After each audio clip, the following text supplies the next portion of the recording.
Built-in obsolescence ensures products have a finite lifespan, making sure us consumers keep consuming.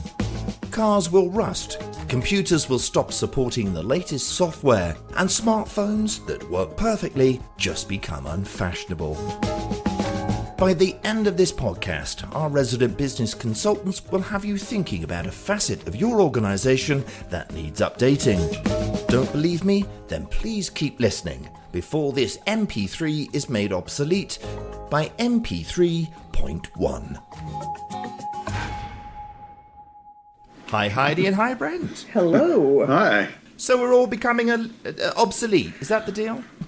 Well, I think it's good to review for yourself obsolescence, whether that's of these sneakers really need to be thrown out. See, when you're talking like that, I'm instantly thinking of technology. Is it just technology that becomes obsolete? No. We are in such a period of change that I think it's really worth taking a closer look for what's becoming obsolete very quickly. Okay. Have you considered what purpose the FAA fulfills? Just as an example, certifying airplanes. Are they fulfilling their purpose, and are they still up to date with what they do? How about the FBI? How about how we defend ourselves against crime? There are some very interesting organizations that Brent and I have both worked closely with in Washington, D.C. that were all developed as a reaction to 9/11. Okay. And I think that it's worth asking the changes that we implemented after 9/11, are those organizations and are those tactics still relevant, or have they become obsolete? Okay. You're saying that all the agencies that were put in place not only to monitor threats from abroad, but also within the United States, are now obsolete? I would think that it's at least worth asking, has the mission shifted? Okay. There's an old statement from the military that generals always prepare and practice to fight the last war and not the next war. Right. Yeah, that makes sense. Yeah, and let's take as an example TSA, the fun organization that makes us all take off our shoes. Due Yes. to one shoe bomber who was unsuccessful in Detroit in 2002? He was unsuccessful. He did nothing, caused no damage, but we all still take our shoes off for him. Talk about an impact of an individual's actions. Yeah. The entire world takes their shoes off because of one individual. It's pretty impressive. That's more than a Kardashian could do. Yeah. Yeah, it is an impressive success rate in its own warped way. If you really ask probably 9 out of 10 Americans why we have TSA and why TSA functions the way it does, they would probably say, because of shoe bomb threats. And you really have to look at that and say, is that a mission statement that's still happening? And we have hundreds of policies based on that, and we have millions of dollars spent on that. One failed shoe bomb attempt and we're all taking our shoes off. Countless school shootings. Nothing's changed. When we walk into an organization or we're called in to help them, we look at how long have you been doing something and does it still have purpose? Because there are many processes in many organizations that it's the way we've always done it. We just still do that. Jim over there at the desk, he schedules conference rooms. That's what Jim does. Right. Why does Jim schedule conference rooms when everybody can do it on their computer?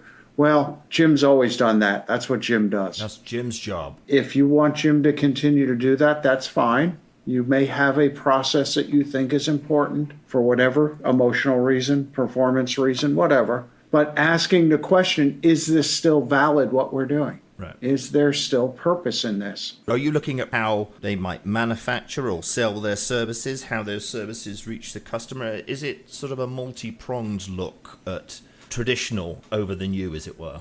We like to use the statement with clients, are you relevant? What makes you relevant? Right. And when you start asking that pointed of a question, is the TSA relevant? What do they contribute to us? When we ask, are your products relevant? Right. Are your processes relevant? That's not if it's good or bad, it's does this make a difference? And I know you just give the example, Brent, of Jim. Can you think of any other real examples? One process that was looked at in the 90s was the New Jersey Turnpike. The New Jersey Turnpike, the tolls they collected was enough to pay the toll collectors and the administration of the tolls. That was it. There was no profit involved at all. And what came out of that is they were really the impetus for the invention of the Easy Pass, of the automated toll process. Right. Because they realized the ideal of a toll road is to create revenue so we can improve the roads. For years, they made no money. All they made is enough money to employ people. Just broke even. So they took that as an opportunity to say, how can we change the process here? What can we do? Now, pretty much anywhere you travel in the Northeast, there are no toll takers. No. Either they take a picture of your license plate, you have the Easy Pass automated toll pay without human interaction. And if you're buying a pass, you're giving them money in advance of spending it. Yep. Yes. And that model's been used by Starbucks now. Yeah. Which is amazing. Yeah. Give us your money before you spend it, before we it's give wonderful. you anything. We will bill you later, but we want to have your money now. I'm sure there's some stats somewhere that tells us how many millions of dollars are sitting on Starbucks cards to a value of 50 cents or where no one's ever going to use it.